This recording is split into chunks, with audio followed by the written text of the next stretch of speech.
بسم اللہ الرحمن الرحیم۔ حضرت علی رضی اللہ عنہ روایت کرتے ہیں کہ رسول اللہ صلی اللہ علیہ وسلم نے ارشاد فرمایا، سخت سردیوں میں کامل وضو کرنا، مسجد کی طرف چل کر جانا اور ایک نماز کے بعد دوسری نماز کا انتظار کرنا گناہوں کو دھو دیتا ہے۔ حضرت ابو ہریرہ رضی اللہ عنہ فرماتے ہیں کہ نبی اکرم صلی اللہ علیہ وسلم نے ارشاد فرمایا، جو شخص ایمان کی حلاوت محسوس کرنا چاہے اس کو چاہیے کہ لوگوں سے محض اللہ تعالیٰ کی رضا کی خاطر محبت کرے۔ حضرت ابو ہریرہ رضی اللہ عنہ فرماتے ہیں کہ نبی اکرم صلی اللہ علیہ وسلم نے ارشاد فرمایا،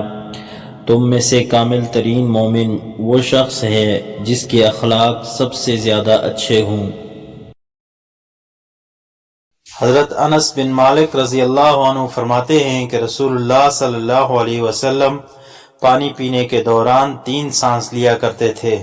اور فرماتے تھے، اس طریقہ کار سے پینے سے زیادہ سیرابی ہوتی ہے، زیادہ شفا ملتی ہے اور زیادہ مفید ہے۔